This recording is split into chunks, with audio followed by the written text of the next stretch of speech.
I'm Claire, 35, and a few years ago, I thought my life was a dream. I was scaling the ranks at Pinnacle Innovations, a tech firm, aiming for a director role. Long nights at the office were my norm, but they led me to something unexpected: love. His name was Ryan, a marketing associate from another department. He wasn't as high up as me, but that didn't matter. Our connection sparked over late-night coffee runs, turning into dates, then a proposal. We married in a sunny ceremony, supported by colleagues who saw our bond was real. Together, we bought a airy house in the suburbs, a symbol of the family we planned to build, with a nursery we'd paint someday. But even perfect lives have flaws. The biggest was money. I earned more than Ryan, sometimes double. It never bothered me. I loved him for his laugh, his kindness, not his paycheck. Ryan, though, couldn't let it go. One winter night, as we sat by our fireplace, he brought it up again. "Claire, doesn't it ever bug you? The salary thing?" he asked, staring at the flames. I shook my head, reaching for his hand. "No, Ryan. We're a team. I love you, not your bank account." He sighed, long and heavy. "It's just, I'm supposed to be the provider, you know? It feels off." I squeezed his hand. "We're not that couple. We make our own rules. Aren't we happy?" He nodded, but his eyes were distant, unconvinced. The topic kept creeping back, like a stubborn weed. At dinners, he'd make offhand comments about traditional roles. I'd laugh it off, saying we were partners, equal in every way. But each conversation left a quiet unease, a crack in our foundation. I pushed it aside, focusing on work, leading projects, mentoring juniors, chasing my next promotion. Ryan seemed proud, bragging about my drive to friends. Our house filled with memories, movie nights on the couch, planting herbs in the garden, dreaming of kids. I thought we were solid, that love would smooth out the rough edges. I didn't know life was about to throw us a curveball, one that would test everything we'd built and reveal who Ryan really was. It was a crisp Tuesday, the kind where you expect routine to hold steady. I'd gone for a standard checkup, just another box to tick on my busy schedule at Pinnacle Innovations. Sitting in the doctor's office, I fiddled with my scarf, expecting the usual "you're fine" and a quick exit. Instead, Dr. Patel, a gentle woman with graying hair, sat across from me, her face serious. "Claire, I'm afraid it's not good news," she said softly. "You have breast cancer." The word hit like a thunderclap. My breath caught, the room blurring. "Cancer?" I whispered. "Are you sure?" She nodded, eyes kind but firm. "We've confirmed it. We need to discuss treatment options, chemotherapy, possibly surgery." Her voice faded as my mind spun. Cancer. Me. I was 35, healthy, always on the move. It didn't compute. I left the clinic in a fog, the city buzzing around me while I stood frozen. My hand shook as I dialed Ryan. He picked up, cheerful. "Hey, Claire, how's the checkup?" I swallowed hard, voice breaking. "Ryan, it's bad. I have cancer." Silence stretched, heavy. "Oh God, Claire," he finally said, voice tight. "Are you okay? Where are you?"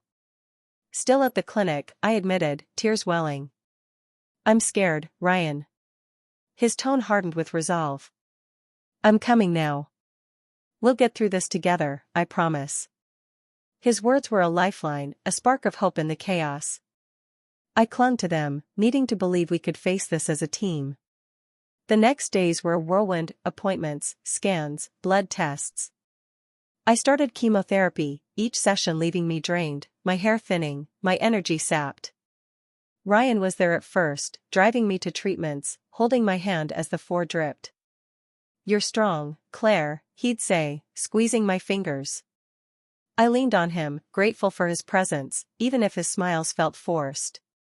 We talked about the future, beating this, starting our family. But as weeks passed, I noticed a shift. Ryan's visits dwindled. He'd miss sessions, citing late meetings or deadlines at Pinnacle. "Work's insane, Claire," he'd say over the phone, voice tired. "I'll be there tomorrow, okay?" Tomorrow often became next week. I tried to understand. He was stressed, carrying our bills while I was sidelined. But the hospital room felt emptier each day, and a quiet fear grew. Was I losing him, too? My parents and my best friend, Mia, filled the gap. Mom called daily, her voice steady with love. Dad sent silly texts to make me laugh. Mia visited with coffee and gossip, her presence a slice of normal in the sterile ward. "You're a fighter, Claire," she'd say, brushing my scarf over my thinning hair. Their support kept me grounded, but Ryan's absence gnawed at me. Late at night, staring at the ceiling, I'd replay his promises. "Together," he'd said. I held on to that, hoping it was just the strain of my illness pulling us apart. I didn't know something darker was brewing, something that would shatter the life we'd built. Chemotherapy was a thief, stealing my strength, my hair, my sense of self. Each session at the hospital left me weaker, the nausea and fatigue relentless. I'd lie in my sterile bed, staring at the drip, willing it to work. Ryan's absence grew sharper, a wound that wouldn't heal. At first, he'd been my anchor, sitting through early treatments, bringing me my favorite tea. But now, his visits were rare, his calls brief. "Work's a nightmare, Claire," he'd say, voice strained over the phone. "I'm wiped out, but I'll come soon." I nodded to the empty room, wanting to believe him. He was juggling Pinnacle innovations and our bills while I was stuck here. But the excuses piled up, and loneliness crept in like a fog. My parents and Mia became my lifeline.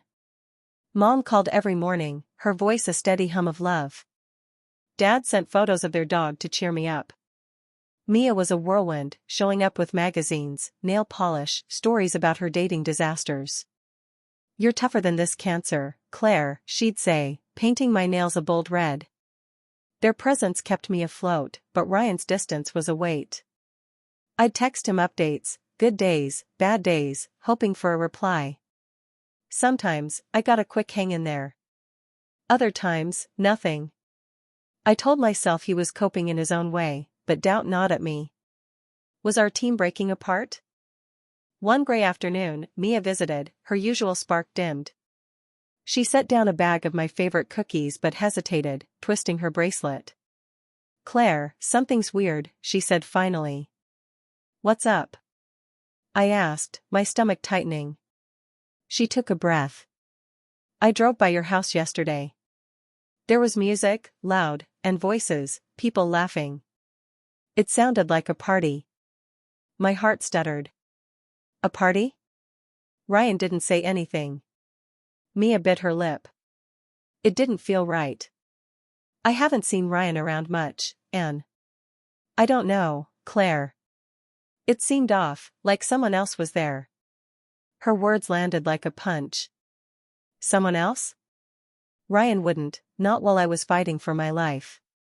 But the seed was planted, sprouting fear and suspicion. I pressed her for details. "Did you see anyone?" She shook her head. "Just heard voices, maybe a woman's laugh." "I didn't want to scare you, but you deserve to know." My mind raced. Ryan's absences, his vague excuses, were they covering something worse? Infidelity? Or something else? "I need to find out, Mia," I said, voice firm despite the tremor in my chest. "You're in treatment," she protested. "You can't just, I have to," I cut in. "I can't sit here wondering if he's betraying me." Mia's eyes softened, but she nodded. "Okay. I'll help you." We planned my early discharge. My recent scans were promising, and after some pushback, the doctors agreed I could continue treatment outpatient, with strict rest orders. Mia drove me home the next day, my nerves electric. Every scenario played out, Ryan with another woman, Ryan hiding something bigger. The house looked normal, its white shutters serene, but my pulse hammered as we stepped inside. The air felt wrong, like it wasn't ours anymore. Voices drifted from the living room, low and unfamiliar. I glanced at Mia, her face tense, and we moved forward, bracing for whatever truth awaited. Mia and I stepped into the living room, my heart pounding like a drum. Two strangers, a man and a woman in their 40s, sat on my couch, holding wine glasses, looking as startled as I felt. "Who are you?" I demanded, my voice shaking with fury and fear. "What are you doing in my house?" The woman stood, smoothing her skirt. "I'm sorry, who are you?" "We're renting this place." My knees buckled. "Renting?" Mia steadied me as I stammered, "This is my house. I live here with my husband, Ryan." The man, setting down his glass, spoke up. "We've been here a few weeks. Ryan said the house was for sale, and we're considering buying it." The words hit like a tidal wave. Selling our home, our dream, without telling me? While I fought cancer? I struggled to breathe, the room spinning. "Call Ryan," I said, voice tight. "Now." The man, Tom, nodded, dialing. "He said to contact him for anything," he mumbled. The woman, Ellen, looked guilty, sensing the storm. As we waited, they explained, Ryan had rented them the house, claiming it was in pre-sale, a deal to close soon. My mind reeled, every memory in this house, our garden, our plans for kids, reduced to a transaction. Mia gripped my hand, her silence fierce support. When Ryan walked in, his face wasn't worried but annoyed. "Claire, what are you doing here?" "You're supposed to be in the hospital," he snapped, like I'd inconvenienced him. "Supposed to be?" I shot back, anger rising. "What are you doing, Ryan? Selling our house behind my back?" His jaw tightened, no trace of the man I'd married. "I can explain," he said, but his tone was cold, calculated. "Go ahead," I challenged. "Explain betraying me while I'm fighting for my life." He crossed his arms, unapologetic. "Claire, you're sick. The cancer might not go away. I need to move on, think about my future. This house, the money, it's practical." "Practical?" My vision blurred with tears and rage. "Our home, our life, is just practical to you?" He shrugged, eyes hard. "If you don't make it, I'd get the house anyway. I'm just planning ahead." His words were a knife, slicing through years of love. "You think I'm dying, so you're cashing out? Leaving me with nothing?" I choked out. Ryan's face didn't soften. "Life moves on, Claire. Yours might not, but mine will." I wanted to scream, to collapse, but something fiercer surged, a resolve to fight. "You won't get away with this," I said, voice steadying. "I'll fight for this house, and everyone will know what you've done." He scoffed. "Do what you want. I'm done." He turned and left, leaving a chill in his wake. Tom and Ellen stood awkwardly, mumbling apologies. "We had no idea," Ellen said. I nodded, numb. "It's not your fault. But please, go." They gathered their things and left, their pity lingering. Alone with Mia, I sank onto the couch, the house feeling like a stranger's. "What now?" Mia asked softly. I wiped my tears, jaw set. "I fight. For my home, my dignity, my life." Ryan had shown his true colors, and I wouldn't let him erase me. I'd call a lawyer, expose him at work, reclaim what was mine. The betrayal burned, but it lit a fire I hadn't felt in months. I wasn't just fighting cancer anymore, I was fighting for myself. The morning after Ryan's betrayal sank in, I called my lawyer, Susan, from a small rental Mia had helped me find. My voice shook as I explained everything, Ryan renting our house, planning to sell it, his cold dismissal of our life. Susan was calm but firm. "Claire, this is serious. Your financial contributions to the house are significant. We'll fight this, and you won't walk away easily." Relief flickered through me. "What do we need?" I asked. "Documentation, mortgage records, pay stubs, anything showing you paid more. And we'll file for divorce, citing his actions." I nodded, resolve hardening. Ryan thought he could erase me while I fought cancer. He was wrong. I spent days gathering evidence, bank statements, emails, our mortgage agreement showing I'd covered 70% of the payments. Susan was optimistic. The house is joint property, but your contributions and his deceit give us a strong case. I also prepared to face Ryan at Pinnacle Innovations. I needed him to know I wasn't backing down, and our bosses had to hear the truth. Walking into the office, still weak from chemo, I felt eyes on me, colleagues whispering, sensing the storm. I knocked on Ryan's door and entered without waiting. He looked up, startled, then annoyed. "Claire, what are you doing here?" "I know everything," I said, voice steady. "You're selling our house, abandoning me while I'm sick. I'm fighting you, Ryan, and the company will know what you've done." His face hardened, but a flicker of unease crossed his eyes. "You're making a scene," he scoffed. "Go rest, Claire. You're not well." I stepped closer. "I've got a lawyer. We're coming for the house, and I'm telling our bosses about your betrayal." He leaned back, smug. "Tell them.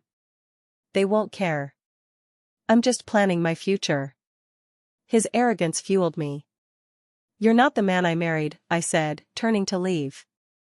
"You'll regret this." I met with our directors, Ms. Harper and Mr. Chen, that afternoon. They listened, faces grim, as I laid out Ryan's actions, renting our home, his callous words. "This isn't just personal," I said. "It's about integrity. He's shown none." Ms. Harper frowned. "This is unacceptable, Claire." "We're so sorry." Mr. Chen nodded. "We'll handle it.